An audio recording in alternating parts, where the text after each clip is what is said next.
Good afternoon. My name is Sister Kathleen Duffy, and as president of the American Teilhard Association, I'm pleased to welcome you to today's program. Those who are here with us on retreat at Daylesford Abbey, and those who are with us online. I would like to extend a particularly warm welcome to those who are joining us for the first time.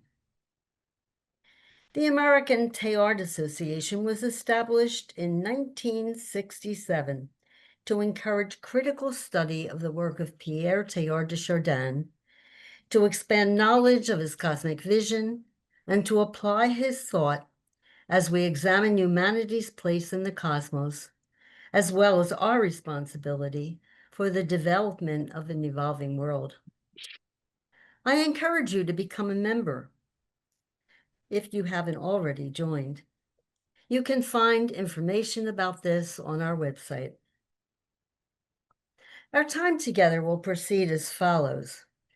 Dr. Catherine Keller will speak to us on our theme, Eco-Apocalypse and the Universe, and the Unfinished Universe, Teilhard's Evolutionary Hope.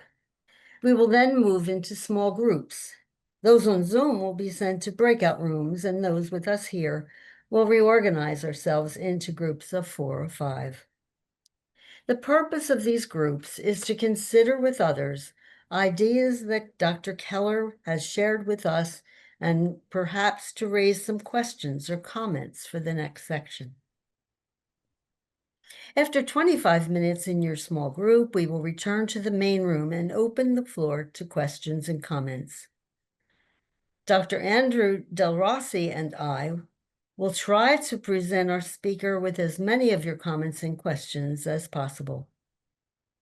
And now it is my great pleasure to introduce Dr. Catherine Keller, our speaker for the American Teilhard Association Annual Event 2025.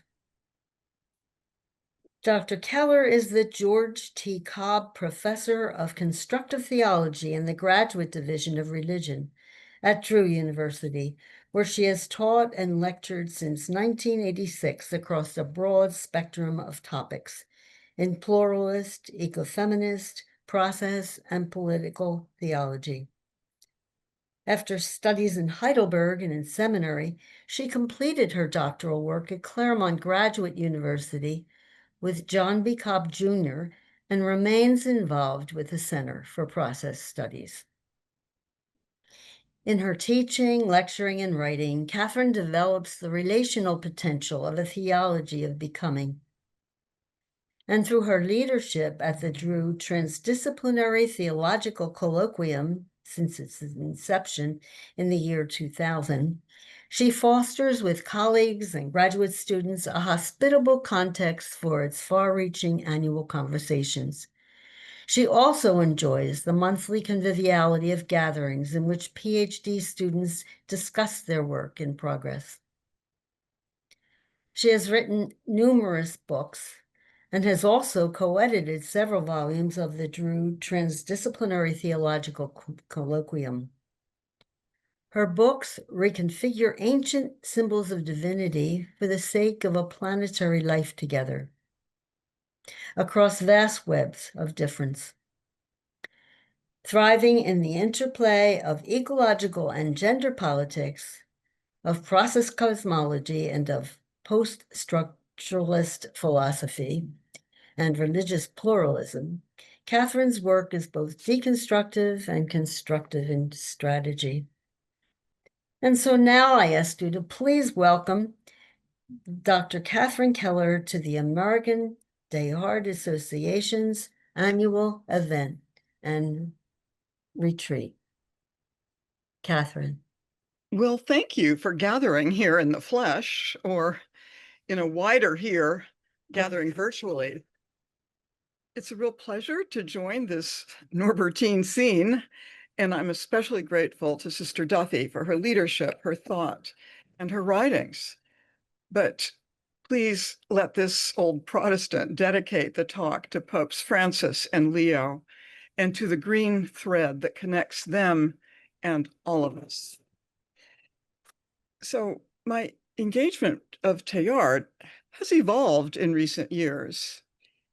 But I have never read Teilhard at the depth that I think many of you have. If I have anything useful to offer, it may be insight into a common misunderstanding of Teilhard, which I confess to have shared. My effort to address that misunderstanding will be from the start done through a comparison with a slightly older contemporary of Teilhard, Alfred North Whitehead. He's remained key for me since graduate school to my intellectual community and coherence.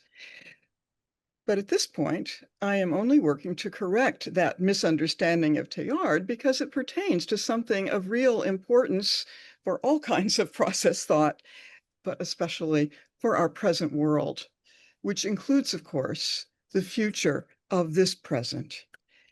And the misunderstanding has precisely to do with Teilhard's conceptualization of the future with his omega point. And what makes the question of the future so important now, of earth-shaking, indeed earth-embracing importance, is what preoccupies much of my work. The matter of ecological degradation, the matter of the earth itself, the earth ourselves, really the matter of it, the understanding of the matter that makes us all up, all of us earthlings, is at stake in a way it hasn't been before. For both of these thinkers, rethinking materiality grounded their vision, the matter which energetically materializes at every moment in everything we are or do or say, what Teilhard called the heart of matter, a truly living, pulsing matter in which the divine is secretly infused, is what's at stake. Neither of them lived to anticipate anything like the current degrading of the planetary ecology. Whitehead died in 1947, Teilhard in 55. Yet the relevance of their work to subsequent environmental philosophy and activism is clear in both the Teilhardian and the Whiteheadian camps and further reaches of influence. The present meditation connects the question of the omega point to the question of Teilhard's anthropocentrism vis-a-vis the ecological challenge of our century. And it comes down to the matter of hope, really to the matter, the materiality that so matters to both Whitehead and Teilhard, however differently. So the themes of cosmic futurity, material ecology, anthropocentrism, and hope together, I hope, will frame the urgent matter implied in my titular eco-apocalypse. But from the start, let me be clear, semantically and biblically, apocalypsis does not mean the end, final closure. It means disclosure, hence revelation, an opening. A lot depends on that difference. Even how we read Teilhard's omega point. Is it the point in the condensation of all things into an ultimate closure, or rather disclosure as opening, and so the opening of ever fresh possibilities? Well, I suspect it's not really a point at all, but something more like a heart, as in what Teilhard calls the transhumanity at the ultimate heart of things, or as at the end of the human future, in the bosom of a tranquil ocean. Heart, bosom, ocean. These are certainly not metaphors of a spatial or temporal point. So what is this misunderstanding that I have found myself guilty of? It has precisely to do with reading that omega as a point in time, or the point of time, its end point, a definite goal of all things, the creation's terminal purpose as a final end. If there is such a preset goal for all that is, set by none other than the divine source of all that is, well, then the right outcome is assured. And we may look forward now to a happy ending then, whenever that future comes. It is determinate. And that would map readily onto much Christian eschatology, wouldn't it? Roman Catholic and Protestant. The poetry of the biblical prophets of judgment and the new creation was indeed too readily read into the prose of theological certitude as to the end. And so for all of Teilhard's poetic vision, he too gets routinely read or misread as a version of that old single point endism. I recently bumped into this declaration in actually a book of my own, and written not so terribly long ago, The Cloud of the Impossible. It's a fragment of a sentence that says, therefore, there is no omega point, closure, final eschaton. And I didn't even need to mention Teilhard's name with omega.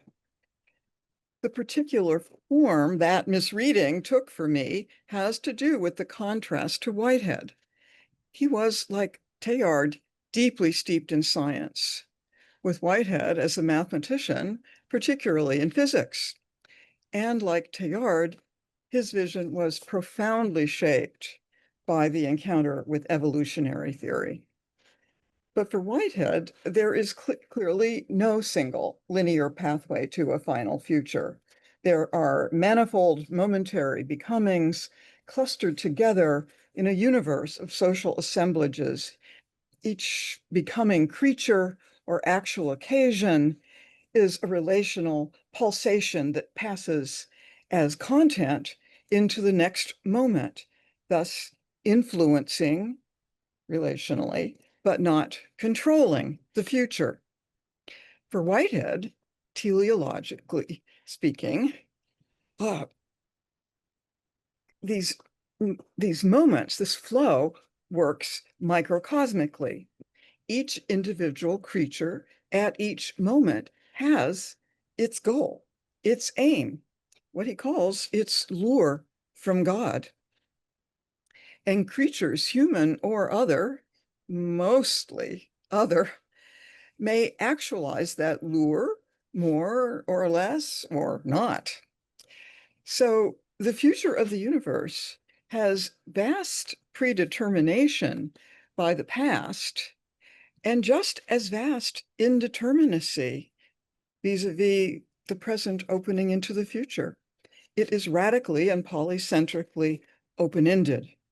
There is no divine plan for a final outcome, but instead, there is a divine participation, indeed, embodiment in the continuous, multiplicitous becoming. So it's a genesis not controlled by any omnipotence, but lured by divine visibility. One feels in the genesis of Whitehead's universe in process of becoming some deep, indeed organic affinities with Teilhard's universe of organic genesis, which certainly can also be called a process cosmology. And to quote Teilhard, the universe is no longer a state, but a process. The cosmos has become a cosmogenesis. So the cosmos, as undergoing a cosmogenesis, a vast and continuing process, is profoundly kin in this way to the process universe of constant emergence. One could mistake those words, the universe is no longer a state but a process, for Whitehead's world of becoming. But where does Teilhard's cosmogenesis end up? Or rather, does it? Whitehead leaves the universe radically open-ended. His world without any absolute beginning or final end does seem quite different from Teilhard's. Teilhard's omega as the end point of a teleologically necessary and mystically beautiful process does certainly pose a strong contrast to the Whiteheadian open-ended process. And Teilhard's endpoint does seem closer to classic eschatology. So the overreading or the misreading of Teilhard's process as a linear, even deterministic process is not easily avoided. Yet as to that determinism, Teilhard is quite clear.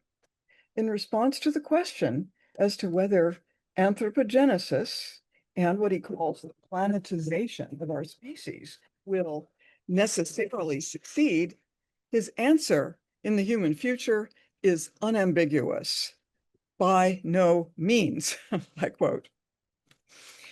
Yet Teilhard can make it hard to avoid reading him as determinate in his hope or optimism, as he often says such things as, to quote from The Human Phenomenon, humanity, the present crest of the evolutionary wave, cannot fail.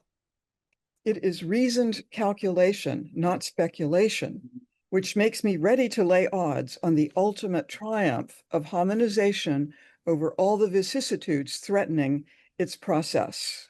End of quote. So we cannot fail.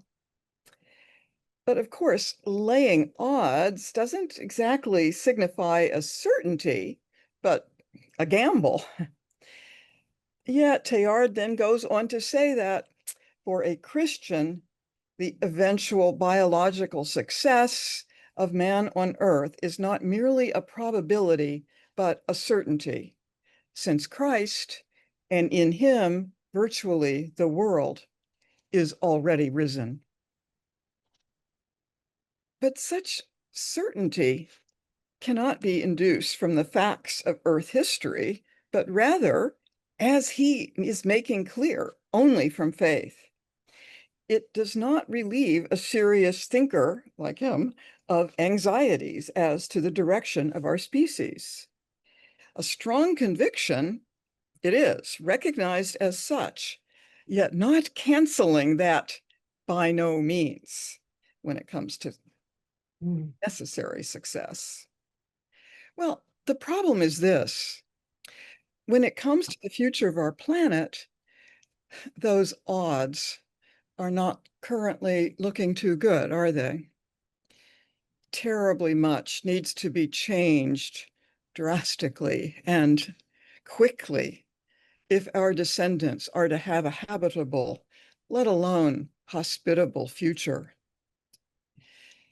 But if we believe we are assured of a good future, evolving towards the omega unfolding, well, then why should we really worry about a couple of degrees of global warming? Why make it a priority? We should focus our ethics on more pressing human needs. And of course, there's a more crass version of such confidence. Just be optimistic. With time and technology, we can make it all fine. And that's an attitude that runs deep into the heart of much conservative capitalism, not conservationist. But that attitude is also quietly presumed by many liberals. And that confidence goes hand in hand with the difficulty of focusing on a couple of degrees centigrade and the other abstractions of climate change. At least, if one isn't in the midst of a not quite natural disaster. It feels easier and nobler to so many to attend to human suffering. So one must press the point about how much human suffering is in the cards if we keep playing the late capitalist game of fossil fuel emissions while the climate clock ticks and talks. So the presumption of human and with us technological progress runs deep. Teilhard, of course, can also be described then as a progress thinker, but of an entirely different sort than that word usually means. So the challenge, as I see it, is not to let his sense of evolutionary unfolding get identified with any sort of determinate optimism, and also not to confuse faith in God's future with a secularized eschatology of techno-scientific progress. So any use of Teilhard to create false assurance as to the human future, or any accusation that he does that, can be met with a quote like this from him: "The success of anthropogenesis, ultimately dependent upon achieving contact with the supracosmic, must, despite the rigors of its external conditioning, essentially contain an irreducible element of indeterminacy and uncertainty." I can't help repeating that. Must contain an irreducible element of indeterminacy and uncertainty. And yet, he goes on to say that the more we study the past, the more we must be, quote, "convinced that by a sort of infallibility of large numbers, humanity, the present crest of the evolutionary wave, cannot fail in the course of its guided probings to find the right road." Cannot fail. So maybe I am suggesting we read one side of Teilhard against another, which might ultimately mean one reading of Teilhard against the other. If we are to find the right road to climate healing, we cannot fail, really might sound like determinism. Yet perhaps we should read that cannot as we must not fail, and that we have no excuse to stay on the wrong road. It is then, I think, not a claim that we are staying already on the right road, but that we have to, we must.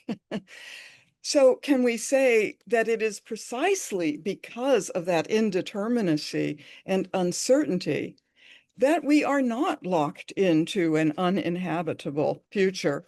Thank God. We can choose to resist the certitudes and determinisms of neoliberal capitalism and of its climate of toxicity, exploitation, and waste. Yeah. We cannot, in other words, must not fail to face the reality of the non-sustainable path that we're on as a civilization now. You all know how far our civilization is now getting from that right road. For a bit of relief from our civilization, I've been meditating on and under trees recently. So I was hit hard by the new president's Valentine's Day action of firing 1,000 national park employees. He also opened over half of our national parks to logging. Over 112 million acres, along with gutting endless regulations on carbon emissions. And you know how much carbon dioxide trees suck from the atmosphere for us and then store. But examples of such anti-progress, sadly, keep abounding. A recent New York Times piece lays it out helpfully. Writes Wallace Wells, on climate, as on other fronts, the administration has been worse than was feared. Taking an axe to green energy subsidies, pressuring foreign countries to increase their consumption of American liquefied natural gas, and casting the future of the Inflation Reduction Act in doubt, attempting to block states from pursuing climate goals on their own. It's been targeting the National Oceanic and Atmospheric Administration, NOAA, and the National Weather Service for the sin of working on climate-related assessments. And it's canceling so much research funding that public agencies and university programs alike are feeling they're in free fall. During his first administration, Trump loved to talk about tree planting as an alternative climate solution. In this term, he's canceling those programs too. End of quote. Ah, the trees. Okay, enough of him. You get my point. In the face of such regressions, which have just begun, how do we keep the disclosure of apocalypse from closing down in hopelessness? We need hope. And the last thing we need is false optimism. And so it is surely key to channel Teilhardian hope very much within its own irreducible indeterminacy and uncertainty. I don't think that he'd disagree on the following one point with, thank you.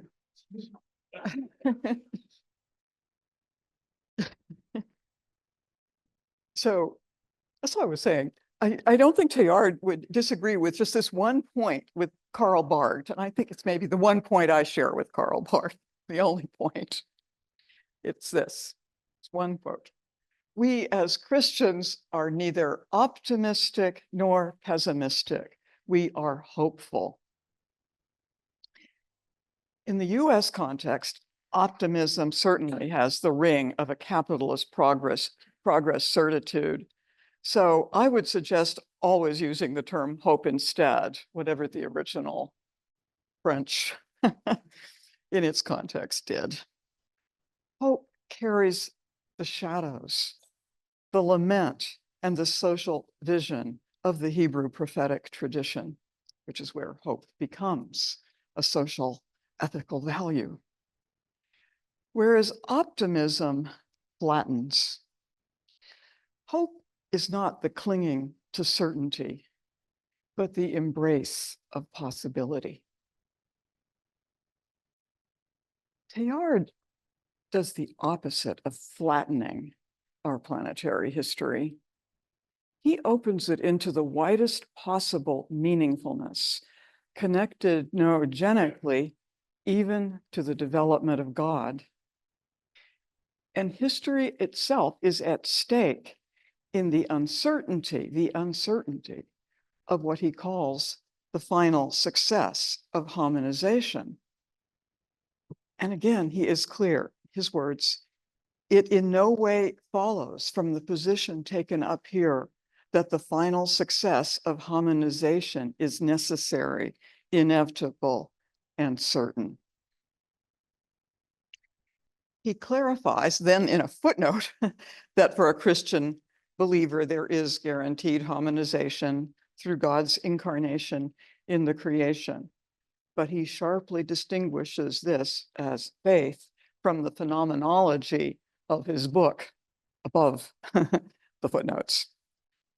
So even some Christian believers might at this point stick for eco-theological reasons to his phenomenology on this point.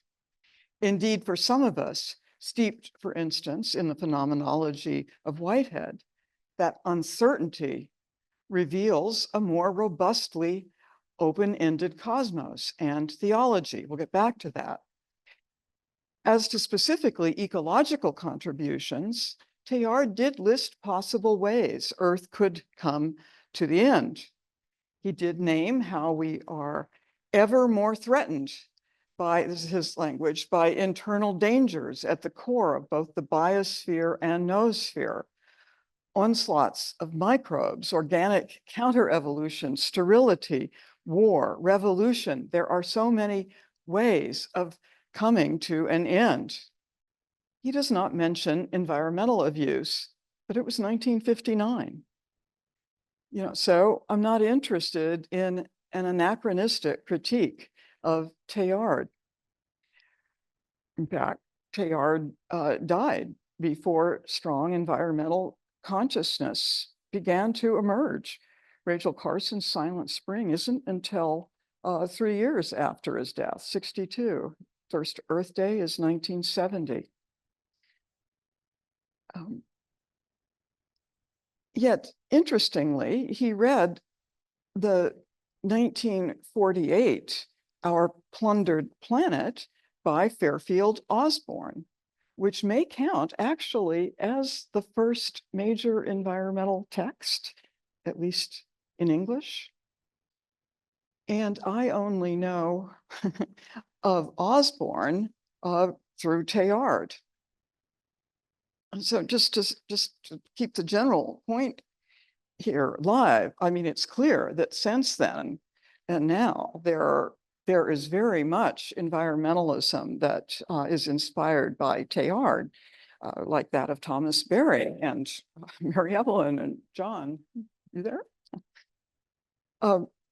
So in his discussion of Our Plundered Planet by Osborne, Teilhard writes of squandering our reserves as, he says, the population graph is rising almost vertically, while arable land in every continent is being ruined for lack of proper husbandry. We must take care. We still have feet of clay.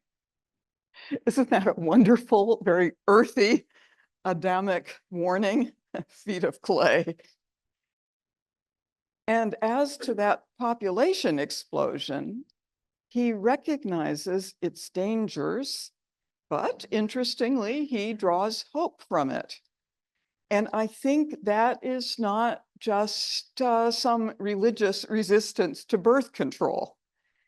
He meditates at length on what he calls totalization.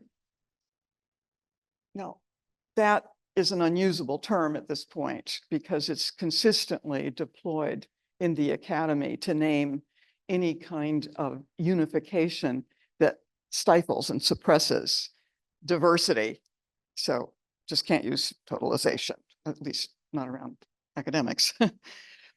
So totalizing is understood as the imposition of oneness. But Teilhard means the opposite, a kind of interconnecting across the planet that intensifies difference. Unity differentiates, he writes. Unity differentiates that. Unity differentiates. I just want to not ever forget that word pair. He calls it also socialization. And I am glad from now on to use that term, and then especially his third term for this whole making, which is planetization. Planetization is his alternative to the end of the world, as I read him. It is not about a string of disasters at the end, either brought on or worsened by the demographics. Rather, it is about how through the massively augmented population, humans actually enter into much more relation to each other of many more diverse kinds. By being pressed into each other's proximity, he sees this happening in a kind of inescapable socialization. Now, of course, this can be read as another kind of deceptive optimism, given the ecological damage and human deprivation that overpopulation would soon contribute in much of the world. But without encouraging further amplification of human numbers, we might use his hope for an intriguing transmutation of a great problem into a great potentiality. And he's explicit that it is technology that would largely carry these new convergences. Hello, Zoomers. I don't want to think about how Musk would agree with that point. It is the case that now we depend completely on such communicative technology.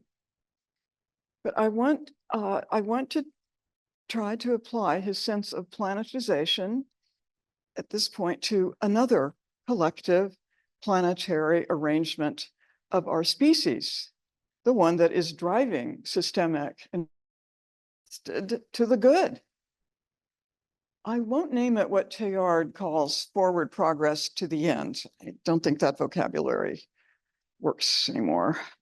But yes, forward movement against the false sense of capitalist progress that is leading to a premature end through eco-social violence. And yes, movement toward a just, sustainable future for all of us Earthlings. This would be progress in his sense of the collective evolution of a higher state of consciousness shared across the human species, but now shared for the sake of the whole collective of planetary species as well. All the species being systematically exploited and extinguished by our species. And so leading us, if the present progress of capitalist imperialism continues, to our possible self-extinction. That's far from the Christifying cosmic convergence Teilhard envisions for our evolutionary future.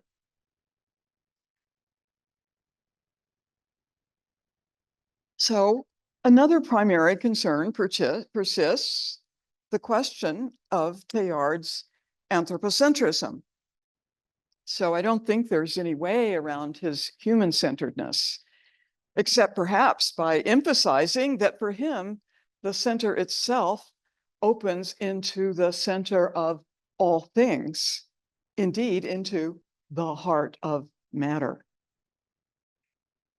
My question remains as to how his vision of the Earth as living planet, but as a planet whose primary meaning is anthropogenesis, can help motivate the needed burst of eco-political healing. Is anthropogenesis simply too human-centered to resist the destructive anthropocentrism of the Anthropocene? And yet, how can one miss Teilhard's celebration of every atom of matter through the love, the spirit at the heart of matter? More poetically and reverently than Whitehead, yet similarly embracing the intrinsic value of every microcosm, every actual occasion, Whitehead, of the world. And for Teilhard then, in his words, the divine milieu discloses itself to us as a codification of the deep being of things, all things, not just us anthropic things. Indeed, he bursts into Latin to name that for which the whole creation yearns. Emite spiritum tuum et renovabis, capital letters, faciem terrae, all capital letters, renovabis faciem terrae, renew the face of the earth. Certainly, that's not just of or for humans. We must not downplay the ecological potential of that prayer. Yet, there's always a yet. For all its stunningly cosmic sweep and universal, indeed earth-tuned perspective, Teilhard's mystical cosmogenesis does center and culminate in anthropogenesis. We humans do seem to be the point of the creation. We at least if we continue in new ways to embrace our journey to Omega, which is not an earthly destination, and yet it's not otherworldly in any conventional sense. Of course, this anthropogenesis is different from Whitehead's sense of the inherent value of all creatures in their momentariness and interrelatedness as the present purposefulness of life. There, the creatures, our ability to experience and enjoy in this pan-experientialism in its radical plurality in Whitehead belong to a somewhat different universe. It's not, in Whitehead, one on track to any single consummation. So the endless multiplicity of actual occasions in their momentary self-actualization belongs within an endless universe, which might be a sequential multiverse. Whatever dramatic changes each universe goes through, whatever heat deaths, there'll be another, there'll be more. No final, the end, only relative endings, some really big, moment by moment, time by time. Certainly, the deeply ecological work of process theology is dependent on the indeterminacy of the human experiment in its interdependence with all the lives of the planet. This grounds the urgency of making better earth-healing determinations. Whitehead sets forth what he calls a description of the universe as a solidarity of many actual entities. The universe as a solidarity of many actual entities. But hear what Teilhard writes. Through the proliferations of living matter, though the proliferations of living matter are vast and manifold, they never lose their solidarity. I want to underscore this solidarity of the two thinkers' cosmic solidarities. For Teilhard, this solidarity as, in his words, a living substance spread over the earth from the very first stages of its evolution traces the lineaments of one single and gigantic organism. End quote. Now, Whitehead never goes there either to the earth as a single organism, but I think that Teilhard's metaphor is now more key than ever for ecological motivation. This metaphor of the earth as the organism. You've probably heard of the Gaia hypothesis, which was formulated by the scientists Lynn Margulis and James Lovelock, and that Gaia hypothesis is all, they use the old Gaia metaphor, not because they think we should believe Earth is a goddess or anything personal, but because they want to capture this character of a whole planetary organism and think it's crucial for the science of ecology. So in terms of this organic wholeness of the earth, right, unity differentiates both between process and Teilhardian thought and between all the critters of the planet. And crucial for Whiteheadians to recognize is this, that despite Teilhard's anthropocentrism, he nonetheless regularly explodes into celebration of the multiplicity of Earth's creatures. For instance, in every epoch of the Earth, on every level of evolutions, other museums would have displayed the same teeming luxuriance that surrounds us now. Added together, the hundreds of thousands of names in our catalogs do not amount to 1/1,000,000th of the leaves that have sprouted so far on the tree of life. Oh, that tree. As Sister Duffy captures it, Teilhard at every stage delighted in the earth, both materially and spiritually. In childhood, she writes, he found the countryside alive and filled with a numinous presence, from rocks on into his paleontology and onward. Eventually, she makes clear, he was able to reject the dualistic notion that matter and spirit are separate entities, seeing them instead as two sides of a single coin, sharing a single identity. So his passion for earth continued to grow. This is still sister. It was earth that he loved, evolution that he believed in. And so he developed the dual law of creative union and of complexity consciousness.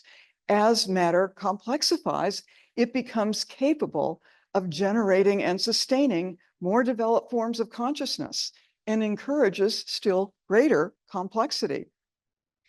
And that evolutionary push to greater complexity through the creative union that differentiates, that heart of his vision and of matter, I think holds him very close to the heart of process theology, in which each actual entity is called into materialization by a lure to greater complexity and to greater mindfulness, even for creatures not yet conscious of that complexity. They feel it.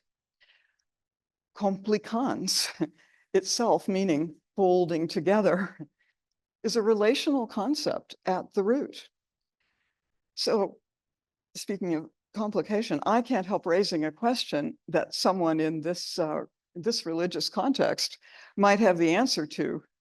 So, did Teilhard read seriously Nicholas of Cusa's work? It is Cardinal Cusa, after all, who in his 15th century De Docta Ignorantia unfolds a whole cosmological trinity of folds: explicatio, implicatio, and complicatio. So God and creation folding into each other, as do all creatures, and perceived only in the mysticism of what he apophatically called the cloud of the impossible. Teilhard updated the mystery of that convergent complicatio, and of course, of that complexity's cosmological Christology, a Christ enfolded, incarnate, alive and unfolding in all creatures. Teilhard's great tree of life seems to me like the opposite of the dead tree of the crucifixion.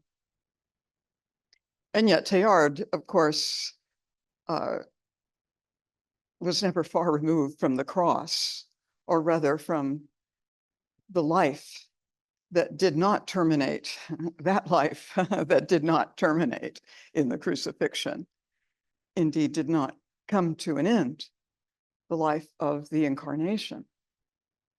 So there's one line in Teilhard's Heart of Matter that we might, in an age of eco-apocalypse, utter repeatedly in prayer. Through your own incarnation, my God, all matter is henceforth incarnate. Through your own incarnation, my God, all matter is henceforth incarnate. The God of the Christians, he writes, emerges as identical with the deity of whom the earth dreams. Gaia. One must have a silent breath to take in the radicality, the deep radix, the earth-rootedness of that Christ. So far from any straight anthropocentrism, all matter is incarnate, Christ embodied in it all. And as Sister Duffy clarifies, in Jesus of Nazareth, Teilhard also found a tangible God, one he could see and touch, a Jesus who was born into the very process of evolution to encourage its positive direction. And after death, rose from the dead to exhibit the cosmic dimension of the Christ, a capacity that relates Christ to the entire universe. In the process of Christification, matter's convergence and Christic emergence reveal, Duffy shows, the God not of the above, but of the ahead. The God not just behind evolution, but actually also evolving.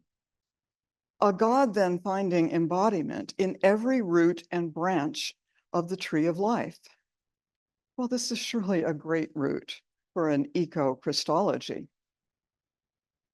Now, something deeply akin to Teilhard's Christ does actually show itself in process theology. And it's especially in the work that drew me, like over 40 years ago, to go study in Claremont with John Cobb. Cobb's 1975 Christ in a Pluralistic Age. In it, Christ is the cosmic logos who calls each creature moment by moment into Genesis, not a unilateral causation, but an invitation, what Whitehead calls the divine lure. Through the lure, what Whitehead called the primordial nature of God offers new possibility to each becoming creature, possibility to self-actualize more fully, more relationally, to fold together, complicatio, more of the surrounding world. This God does not work by omnipotent top-down power, of course, in Cobb or Whitehead, but indeed by what Teilhard calls a super love, the attractive power of a veritable super being in the phenomenology of man. That shared move from the coercive power of classical omnipotence to attractive power may be key, not just to the solidarity of Teilhardians and Whiteheadians, but to any theological mobilization of social and ecological responsibility. As Sister Duffy names the role of Christ, never coercing, always alluring, Christ acts from the future to encourage the forward movement that is occurring within the fabric of space-time. Alluring, she says. It seems not accidentally close to Whitehead's divine lure, which John Cobb translated into the Christ Logos. Not therefore a determinist activity for a preset future, but the attractive power, she says, comforted Teilhard amidst his difficult travails, that comforted him with its calm and powerful radiance engendered by the synthesis of the elements of the world in Christ. That synthesis is a folding together that lures the creature toward greater participation in the ongoing creative process that is the universe, alluring, not forcing. And in process theology, that primordial nature of God releases specifically the initial aim as this moment's novel possibility, the lure. The creature actualizes that lure a little or a lot or not. but God lures that creature toward a self-composition out of all that makes up its world. We might say toward a fuller ecology of becoming. And then God enfolds in God's self, whoever the creature becomes at that moment. Of course, that cosmic momentariness of becoming differs from the long-range aim of Teilhard's unitive cosmogenesis. But perhaps a solidarity is also possible there. In Teilhard, that attractive power, that super love, is said to be urging the creature towards someone, capital S, capital O. And actually, that is very much the case in Whitehead, for whom each creature becomes immortally part of God, as part then of a divine self-composition that comprises the fully actual aspect of divinity, the becoming God, what Whitehead called, in distinction from the primordial nature, which is an infinite spectrum of possibilities, this actualized side is called the consequent nature of God. And at least for Teilhardians, unlike most other Christians, that non-orthodoxy of an incomplete God, a God ever in process, does not solicit a pious frown.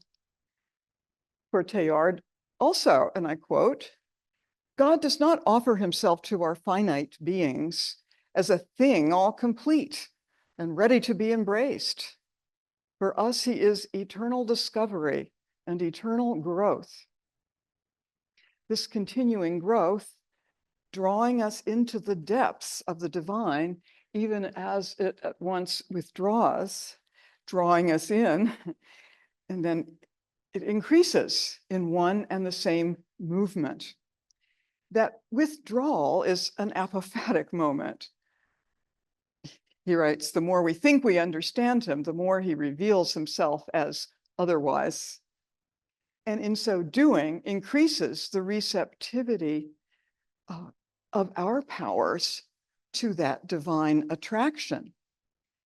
And that passage actually gives me, even now, fresh insight into the consequent nature of God, which is also said to be taking us in. And we grow by succumbing to the attraction of the next moment and the next. In this way, both thinkers show themselves in deep tension with almost 2 millennia of the Hellenized Christian God of immutable, unchangeable self-sameness. And these may be the 2 most systematic theological alternatives to the unmoved mover, with all of his unmoved contradiction of a biblical creator who is moved, profoundly affected, touched by the life of each creature. Charles Hartshorne, a disciple of Whitehead, in fact, dubbed God the most moved mover. Teilhard's incomplete God as process, not stasis, is manifest, I take it, in the noosphere, and so in and as the divine milieu, yes? Ever evolving through our planetary interconnections. So I am wondering if that milieu in our time, on our planet, is taking on a more manifestly ecological texture. Does it not imply the relational complexity of the whole tree of life? And it would be Teilhard, not Whitehead, who emphasizes the hominization in play, the human stuff of the noosphere. But as I start to worry about the anthropocentrism, I read the following in the divine milieu. The tension engendered by the encounter between man and God dissolves, bears along, and volatilizes creative things and makes them all equally serve the cause of union. The powers of heaven, earth, and hell, this is all his language, everything yields up the portion of positive energy contained within its nature so as to contribute to the richness of the divine milieu. All equally, not just man. However distinctive is the human encounter with God, it serves the whole creaturely richness of the divine milieu. So yes, really, I think a divine ecology.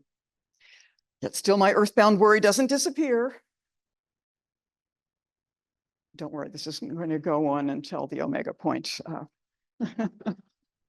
at least not the real one.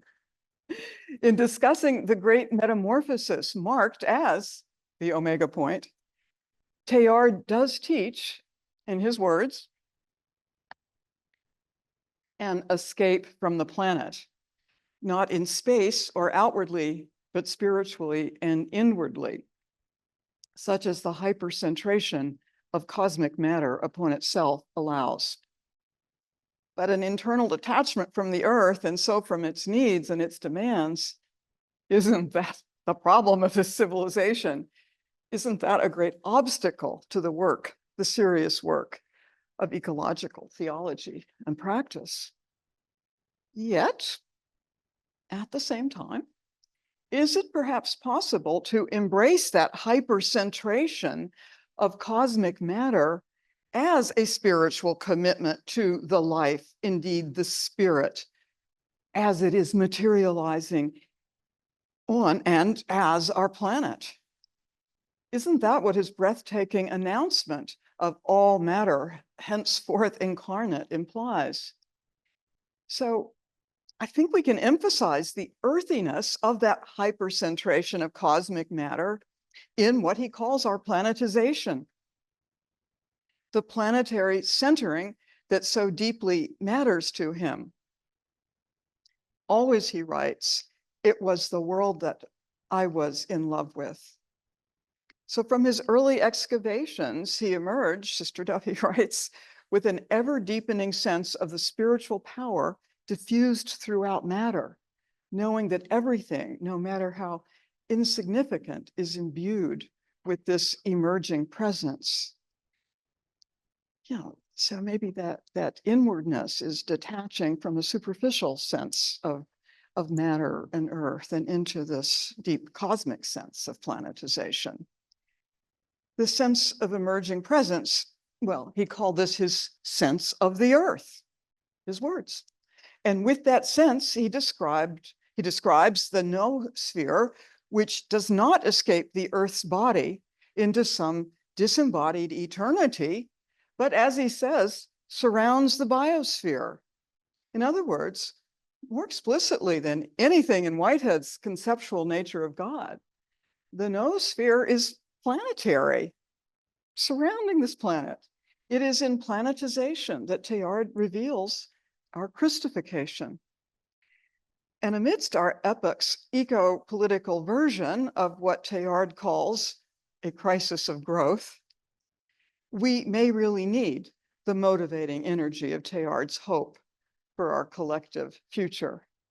We may need what Sister Duffy calls his mysticism of hope, not optimism, not escapism, but an earth-rooted, biospherically lifted embrace of possibility, the possibility of new solidarities beyond our boundaries, even our species' boundaries. The possible actualizations alluring us toward perhaps that truly earthy divine milieu, the omega, read not as a fixed point in the universe, but a moving center, which we have to follow, writes Duffy, like the Magi, their star. So now, as Teilhard wrote in 59, the task of building a healthy mankind, okay, humanity, the task of building, the task once, I'll do it, the task of building a healthy humanity already stares us in the face and becomes more acute every day. With the help of science and sustained by a renewed sense of our species, shall we be able to round this dangerous corner? Shall we be able to round this dangerous corner? That question, I fear, was and is a real question and cannot now be answered by any simple yes. But the question can strengthen the solidarity, certainly of Whiteheadian and Teilhardian publics. It can continue to clear up misunderstandings like mine. And surely the very acuteness of the task of our dangerous corner is being recognized by vast populations, if not yet strong enough majorities, who are learning to recognize ourselves as the systematically troubled, dangerously gifted species that we are. All around us, Teilhard writes, tangibly and materially, the thinking envelope of the earth, the noosphere, is adding to its internal fibers and tightening its network. And at the same time, its internal temperature is rising, and with it, its psychic potential, the superorganization of matter upon itself. Sadly, which she couldn't have known, the external temperature is also rising. So our solidarity in and with the superorganization of matter matters more than ever, as do each of our moving centers in our crystallifying, complexifying interconnectivity with each other, with every other creature in our networks, within the network that envelops us all. So I am not certain, but I am, yes, hopeful that the Omega portal is not already slamming shut on us Earthlings, on our shared planetary process. And isn't it a beautiful thing how the Greek letter Omega is shaped? Exactly like a portal, not at all a point or a closure, but an open archway into the future. So not the closure of a pacifying pessimism or of an unquestioning optimism, truly alluring this apocalypse of disclosure, not closure. The evolutionary hope does, I think, and can go on. In the meantime, however mean the time gets, I want to remember these season-appropriate words. Over every living thing which is to spring up, to grow to flower, to ripen during this day, say again the words, "This is my body." Well, I want to say it under a tree as well, because I want to say in closing, I was very glad for a quick walk through the Abbey's stations of the cross today. Each station of that dead tree nailed on a very live one. This is my body. Thank you. All of you parts of the body.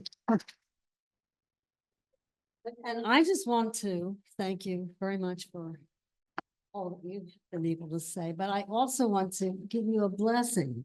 Oh, thank you. The blessing of Omega. And so let's give it. Thank you. Thank you. All right, small groups in person. We're going to kindly ask you to maybe just reorient yourselves so you're facing up toward the podium again, please. And those of you that are on Zoom, you should be back in the main meeting room now. So if you are on Zoom, first of all, I want to apologize. We experienced an outage during the course of Dr. Keller's interview. So when it dropped down for a couple minutes, that's why we got things back up quickly. However, if you're on Zoom and you have a question or a comment, kindly post that in the chat and we will take things from there and deliver the question to Dr. Keller for you. Okay. And so for you who are here in front of us, just put your hand up and I will run around with the microphone. Just want to say though, be sure to keep your questions short. Like you don't have to give a homily or a lecture or you know what I mean. Well, I'm not talking to you, but certainly to us. So if you're in the room and you have a question, please raise your hand. I wonder, what do you think Teilhard would say if he knew the science of today?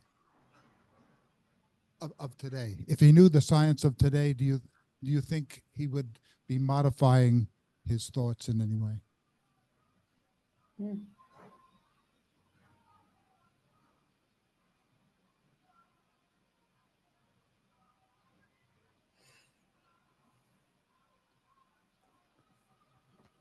We can't hear her response.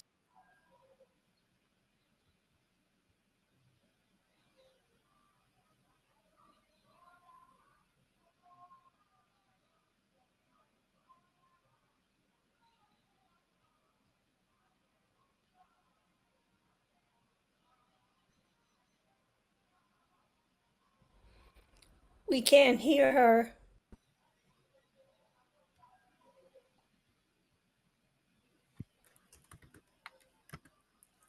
Please turn your mic. You can hear you on Zoom. Thank you. I refuse to repeat a word I said. But I think what he would love about quantum entanglement is the vision of an utterly interconnected universe. Because you know how the quantum entanglement goes. If you have two electrons in a laboratory, you just say one electron and you somehow divide it, then you into electron A and B. And what they do kind of naturally is they zoom off in opposite directions at absolutely equal speeds because they're somehow the same as each other. So opposite directions, but exactly the same motion and speed. And what's been determined by measurements, first of all, just measuring this at a yard of distance was a really big deal, but it's been measured at, I think about, I don't know, about a couple dozen miles at least, and maybe much further than that now. But what is discernible is that once you can do these incredibly difficult measurements, is that when you measure one of the two particles, it responds, with the relational indeterminacy of matter itself. So it responds in a way you couldn't have predicted to the measurement. Its response is measurable, but it's a spontaneous response to the measurement.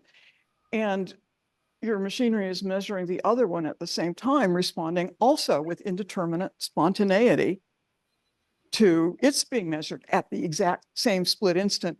And it always reacts in exactly the same way. That's kind of spooky beautiful about the interconnectedness of things, at least at that microcosmic level, but it seems like it spreads out over the macrocosm. So I don't think this would challenge or change his basic instincts, but I think it would push for more emphasis on the relational indeterminacy that nonetheless retains such a rigorous bond of connectedness at the very base of matter. That help. I'll answer more short. A discussion in our little, or a question in our little group kept bouncing around, or I kept throwing to the group, maybe. Where was it in Western line of thinking that this immutability and unchangeability of God entered the picture mentally?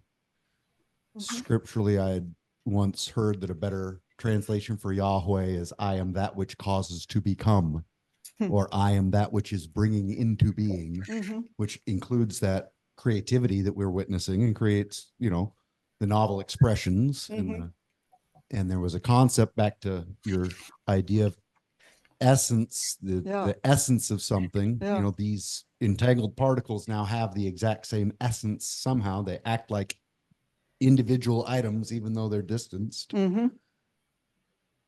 Becoming that essence is process theology. Is how did we get away from that and into this static chronological in unchangeability, dislocation?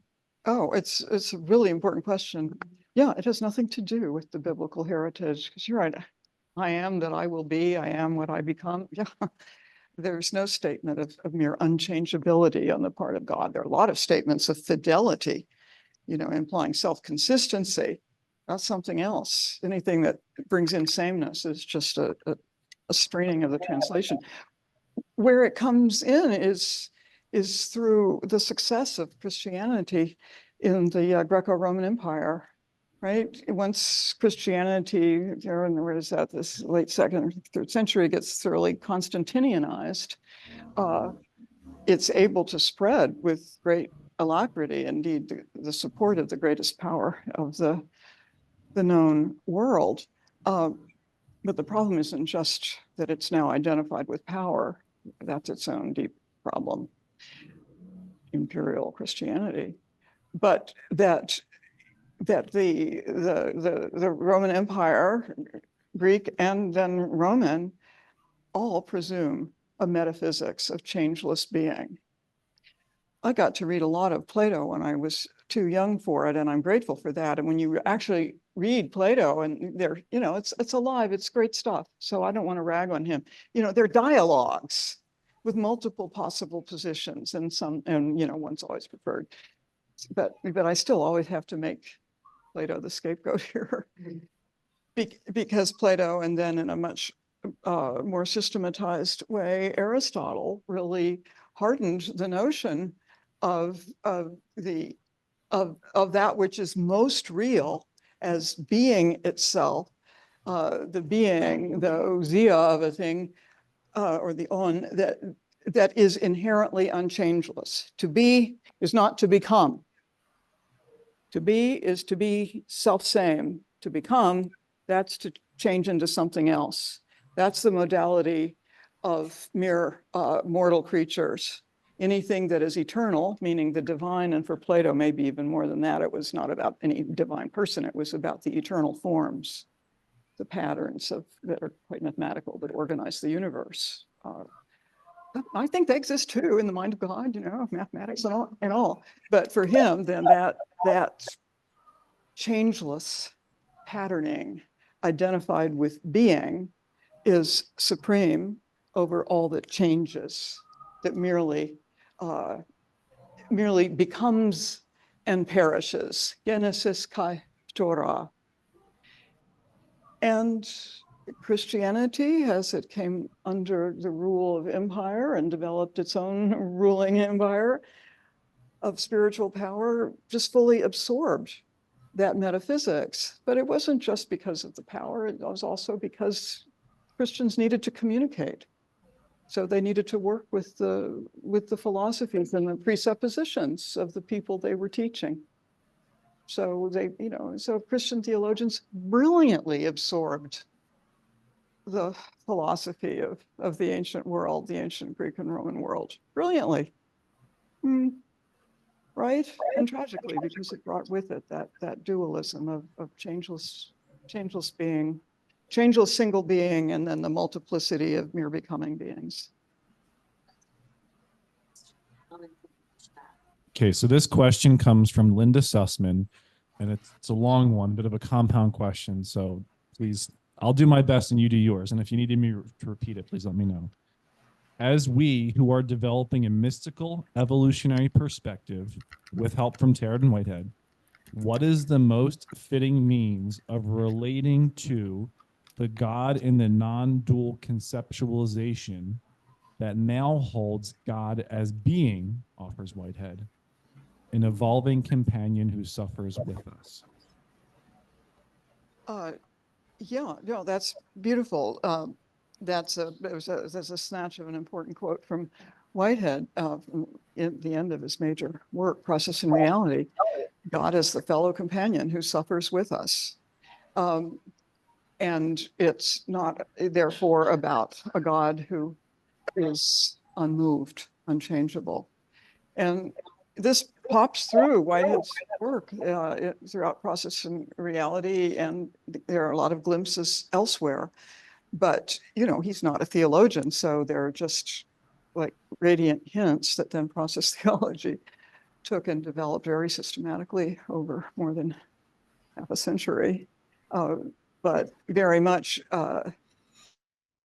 that insight that this God who is in relation to everything that is experiencing. God didn't create a world, you know, ex nihilo, just to have control over. Like, oh, what a tedious world that would be. It's a much more interesting God who actually like craved relation, maybe, or always had it and found it in ever endlessly new ways, maybe. But it's not a God of just control and therefore predestination, prediction of all that will happen. It's a God who isn't the unmoved mover, but I like that hartshorn, the most moved mover, because God is being moved by everything happening in the universe. I mean, it's a seriously immense, I think we can say infinite deity, but is feeling everything, all the electrons out in vacant space.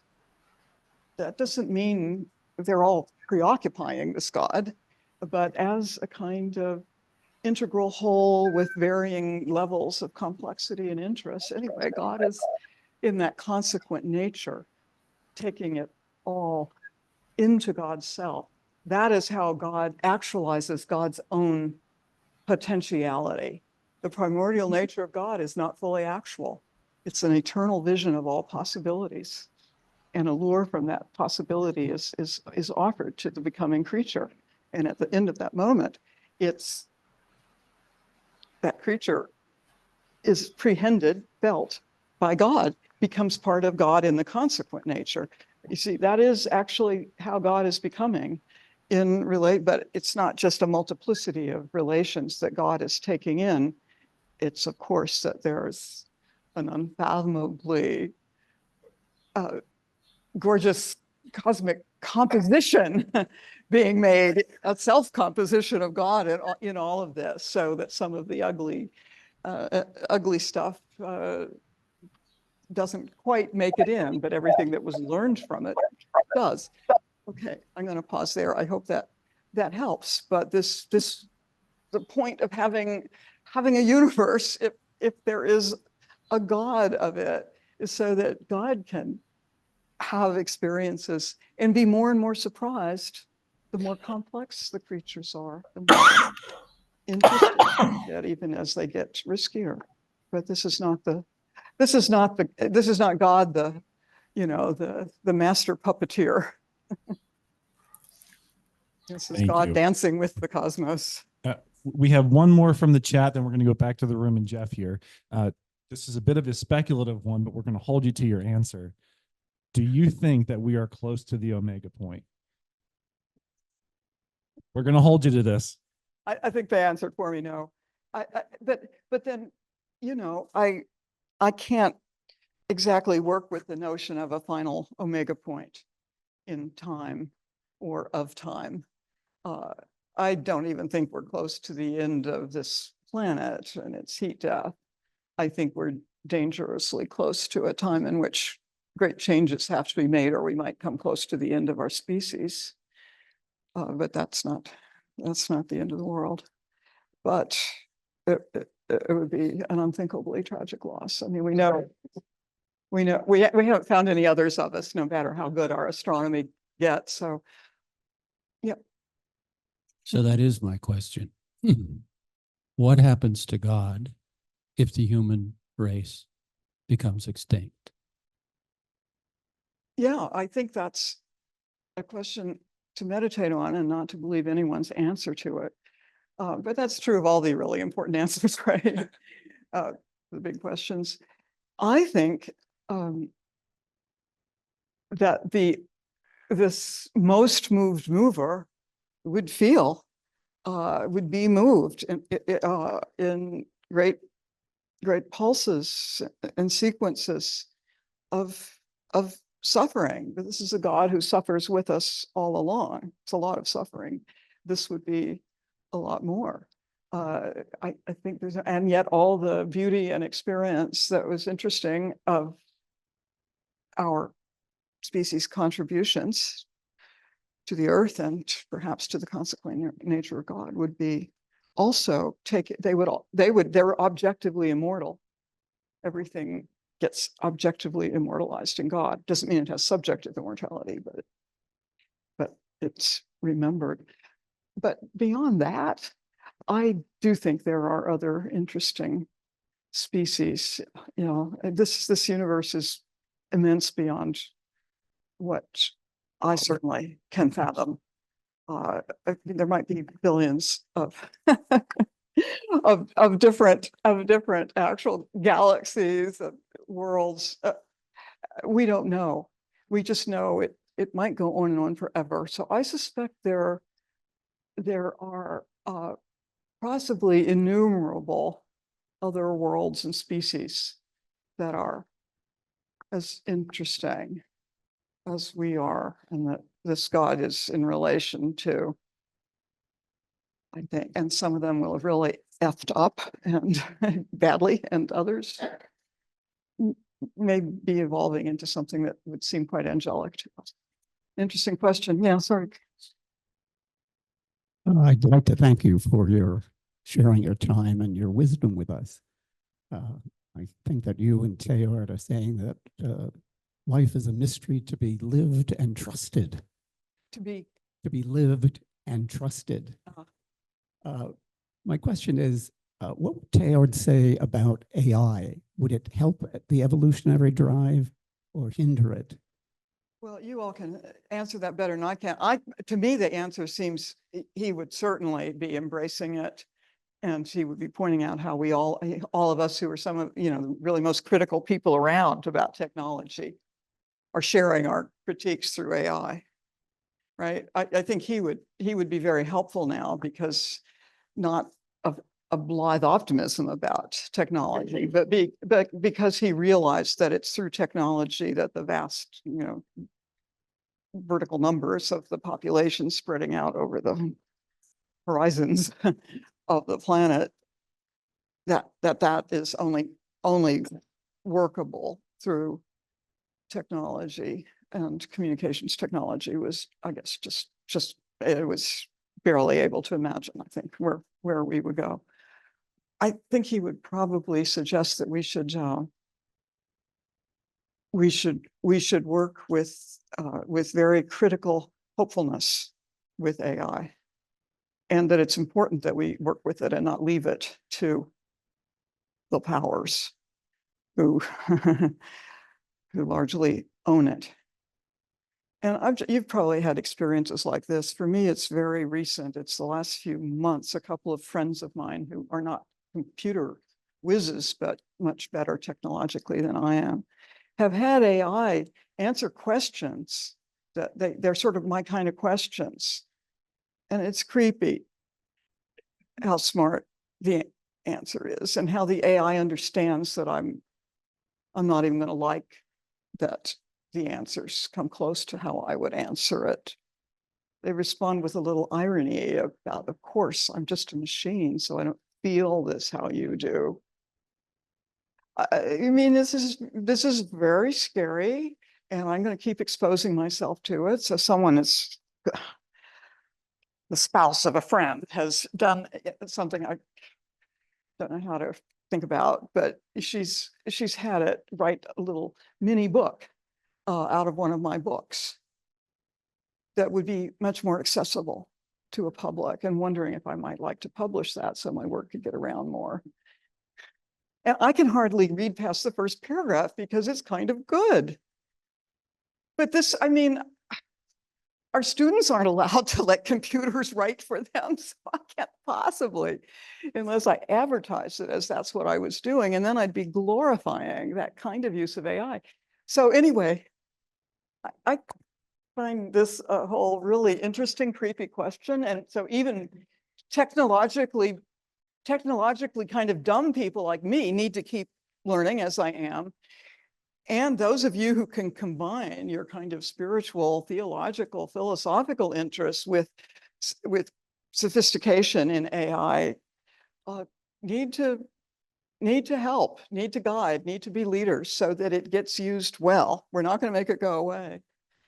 So it's, I think, important to encourage people who have the capacity to span that spectrum between a really earthbound spirituality and a really sophisticated use of artificial intelligence to consider sometimes really focusing there, steering us.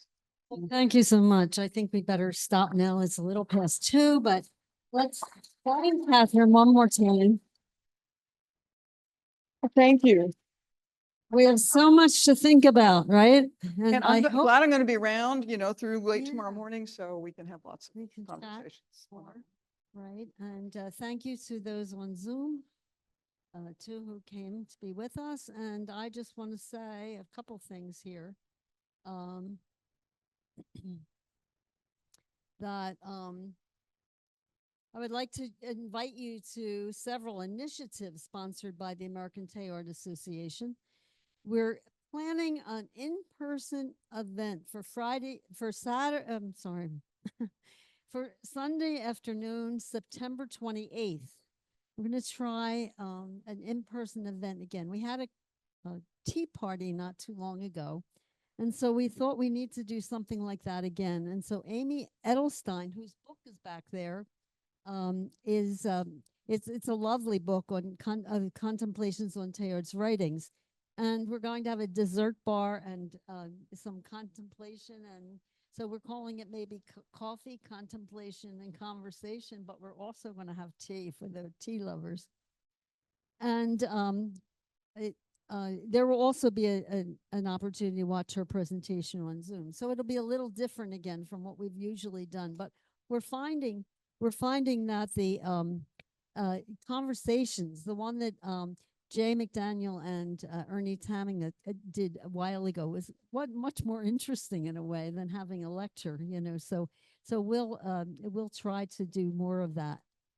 And we also sponsor a lot of reading circles, which are amazing. Andrew often has something. It's not as continuous as the others, but Paula and Sam have a wonderful one that people seem to love. I don't go to it.